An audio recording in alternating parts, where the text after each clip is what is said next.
Rokhaya Kane Diallo, chargé de projet d'amélioration de la santé de la reproduction des adolescents et des jeunes. Donc ndaje bi tey jii dafa fekk ñu doon tey da doon doxal benn programme benn projet bu ma koy wax boo xam ne dafa jublu woon ci xale yi ci école yi ak ci poste de santé yi tey nag yegg nañ ci jeexital bi ñu doon en tout cas séddoo résultats yi nga xamante ni am nañ ko et gis nañu ne globalement résultats yi ñu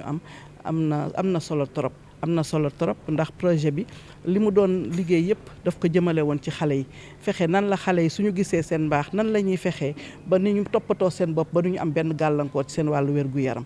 gis ba ci biir entre autres aussi comme li ñu doon nisar yi ñu amoon ci projet bi mooy xale yi jéem a fexe comme adolescence dafa nekk tranche d'âge bu xaw a doy waar ñu jàppale leen xale yi ba nga xamante ni dinañ mën a xam seen bopp mais aussi doxal li nga xamante ni moo gën si ñoom pour ñu bañ a am benn gàllankoor ci seen wàllu dund ak dundin ci li ñuy wax santé de la reproduction ba tax na nag defar nañu ay infrastructures yu bare defe naa ni ay boo demee école yi ñu nekkoon yëpp am na ay bloc d'hygiène maanaam ay toilettes suturlukaay yoo xamante ni xale bu gisee mbaax bu yem muy ñibbi këram dina toog ci kër ga ci biir école bi jëfandikoo defaru ba mu baax nga xamante ni du mën a absenté loolu dafay contribuer ci performance am yi nga xamante ni moom la ñuy xaar ci moom mais également aussi ci connaissance yi maanaam ci xam-xam bi fexe nañu ci biir projet bi ñetti at yi ñu ànd yëpp ak secteur éducation ak santé fexe nañu ba xale yi gën a xam seen bopp ñuy am ay comportement di moytu yenn yoo xamante ni mën na yàq seen dund ak seen dundin loolu daal defe naa ne lu am solo la te yaakaar naa ne tey jii yegg nañu fi ñu bëggoon a yegg ci loolu. waaw santé sexuelle sujet tabou la xam nañ ko ñun ñëpp ñu sommes issus de cette société et que gis nañu ne ak formation ñu def mooy relais communautaire yi muy bàjjanu gox yi mais également aussi xale yi nga xam ne ñu ngi leen doon former ci biir école yi ñu leen tuddee ay pères éducateurs dem nañu ba nga xamante ni loolu dañoo xam ni ay mbirum loolu seen yitte la te yitte waajur wu nekk la ba tax na ñoom ci biir waxtaan yooyu ñu doon def naa fexe nañu ba nga xamante ni tey ji ñu ngi koy waxtaanee yaay yi ak doom yi ñu ngi koy waxtaanee mais doom yi aussi ñu ngi koy waxtaanee seen biir ba nga xamante ni ëllëg ak si biir xale bi bu tolloo ci loolu du ko am lu koy bett ci moom te loolu yaakaar naa ni projet bi réussir na. waaw projet bi nag wax dëgg yàlla traitement bi ñu def niveau rural ak niveau urbain yëpp ñoom ñoo bokk. ndax da fexe nañu ba nga xamante ni moo xam ci niveau urbain yi ak rural bi fexe nañu ba nga xam ne serviettes yi hygiéniques yi dañu former ay équipe ndax ñëwuñu rek jox leen daal di dem dañu leen a former ci nu ñuy defaree ay serviettes hygiéniques bu ñu leen former nag léegi ñoom la nga xam ne la ñu jumtukaay yi ñuy utiliser ñoom ñoo ko wut maanaam ay ñoo koy defaral seen bopp réussir nañu ba ñu mën a defaral léegi seen serviette hygiénique buñ ko defaree nag après comme ça nga xamante ne dootul kii li ciy des rek mooy ña nekk ca gox-goxaan yi moo xam niveau urbain la wala niveau rural ñu fexe gu tuuti comme ay xaalis tuuti loo xamante ne ñu koy appuyer poste de santé yi wala jeunes yi nga xam ñoo nekk niveau rural équipe yi ñu formé comme ça ñoom ñu continuer di defaral seen bopp ay serviette hygiénique nga xamante ni loolu dinañ tax ba nga xamante ni même ku leen jàppalewu sax dina xam ne xam-xam baa ngi fi mais juste que rek bu ñu amee intrant yi maanaam jumtukaay yi rek daañu mën defaral seen bopp te yaakaar naa dootu fa ñàkkati mais terewul it projet bi aussi bàyyiwul woon ndax ginnaaw formation bi am na stock bu important boo xamante ni jox na ko équipe yi ñu nekk sur le terrain ñu koy jàppalee xale yi seen ci wàllu serviette hygiénique. loolu moom comme niñ koy waxee rek projet bu amee dañuy génnee li nga xam ni dañu am comme résultat léegi nag ñàkkul ne am na ay bailleurs yoo xamante ni dana leen intéressé pour ñu mën koo wëyal te loolu la ñuy ñaan en tant que organisation locale fédération Kajoor Jànkeer. fédération yi daal maanaam li ñu fi tabax ensemble ñun mu nekk fédération mu nekk secteur éducation mu nekk santé ñu daal di koy maintenir maanaam mu bañ a nax saay ndax toujours projet dañuy faral di gis projet bu demee rek la mu tabaxoon dafay màbb am nañ ci yaakaar bu baax a baax ndaxte ñi nekk ci biir salle bi kat muy secteur éducation ak santé ñoom ñëpp engagement yi ñu jël gis nañu ne ñoom en tout cas pare nañu pour téye ko pare nañu pour continuer ko même su fekkente ni fédération Kajoor Jànkeer retiré wu. moom yaatu na mais xëy na cible bi nga xam ne moom la ñu nekkoon ci biir kii à peu près 10 000 et quelques adolescents jeunes aussi bien au niveau communautaire qu'au niveau projet bi impacté na. Madame Mbaye la Ndeye Maguette Diop man maa nekk point focal secteur privé district sanitaire bu Thiès di teewal fii médecin chef de district ci ñetti at yi gis na boppam bu baax ci projet bi parce que dugal na ci loxoom te it boole nañ ko ci depuis bi ñuy commencé defar ko biñ koy toppee ba tey jii niñ koy saytoo maanaam muy évaluation. war wax ci parce que damay commencé noonu sax laa waroon a commencé parce que suñu médecin chef de district docteur Amadou Mbaye Diouf moom mi ñu fi yebal tey dafa bëgg lépp loo xam ne lu touché la ci ado jeune parce que xam nañ ni cible ado jeune dafa nekkoon cible boo xam ne dañ koo xawoon a bàyyi ginnaaw tuuti kon nag ñoom di bàyyi ginnaaw googu amuñu woon fenn foo xam ne waroon nañ fa mën a dem pour dafa joytu li leen soxal parce que dañoo soxla déglu dañoo soxla accompagnement dañoo soxla topp tey jii ak projet passage am nañu foo xam ne tey jii espace ado jeune bi mën na fa dem mën na fa gisee ak ay moroomam mën na fa waxtaan mën na fa jëlee tamit ay comportement maanaam ay yoo xam ne lu ko soxal la grâce au projet passage. comme ni ma ko waxee woon projet bu nekk xam nañ ni bu commencé it day jeex te it bu jeexee ñun ñii en tant que prestataire am na lu ñu war maanaam continuer ko te continuité boobu bëgg nañ ci jàpp bu baax ci district sanitaire bu Thiès parce que suñu MCD loolu la bëgg te loolu la ñu jàngal bu passage bi jeexee dinañ def ay visite de supervision yoo xam ne dañ koy booleeg IA te projet bi li tax sax mu am charme li tax mu intéressant mooy dafa boole éducation et santé deux secteurs prioritaires bu ñuy def supervision bi dañuy boole secteur de l'éducation waxtaan naa ci sànq ak la chargée du parrainage pour que ñu mën a planifier ay supervision mensuelle ou bien bimensuelle au niveau du poste de santé et aussi de l'établissement scolaire qui est rattaché à ce poste de santé là. Voilà. Et vous rassurez aussi que à partir d'aujourd'hui waaw bis ni ki tey bépp activité boo xam ne supervision la bu ñu war a def ci poste de santé bi dañ ciy boole supervision wu espace ado bi parce que dafa bokk ci système bi. voilà. maa ngi tudd Adjara Ndiaye père éducatrice Dar Salam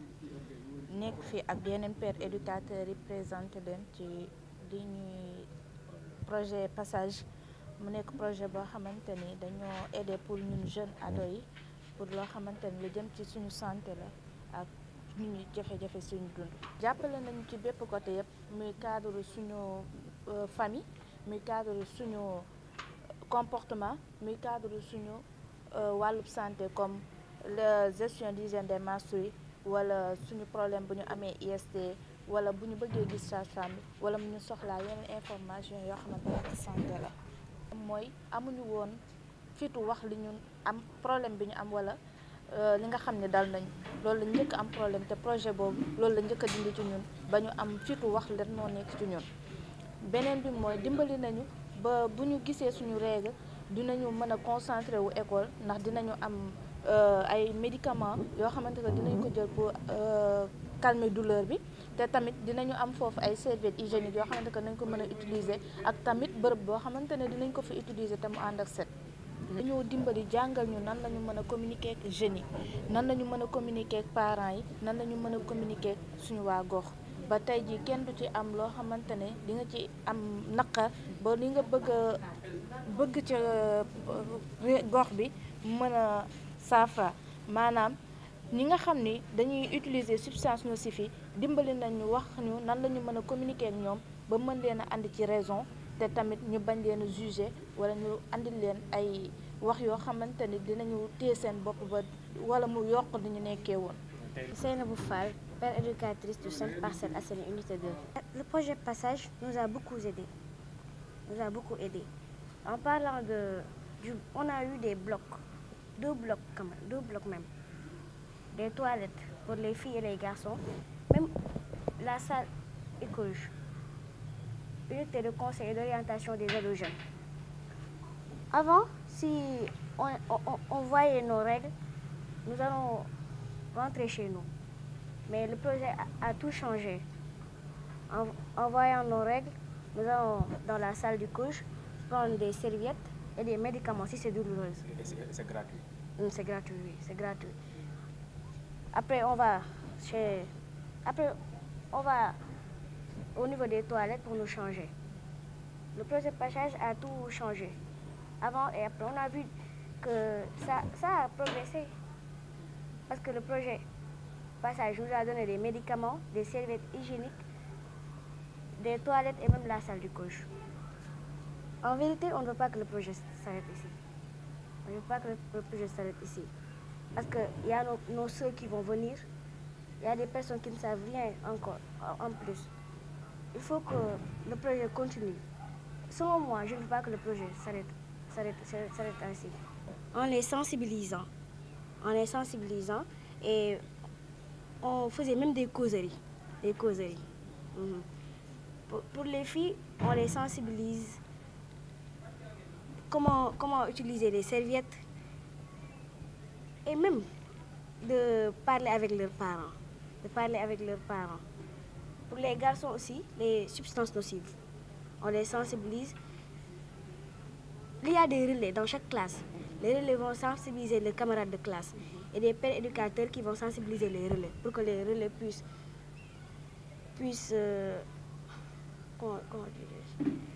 informer leurs camarades de classe. Les serviettes hygiéniques, il y a lavables et jetables aussi.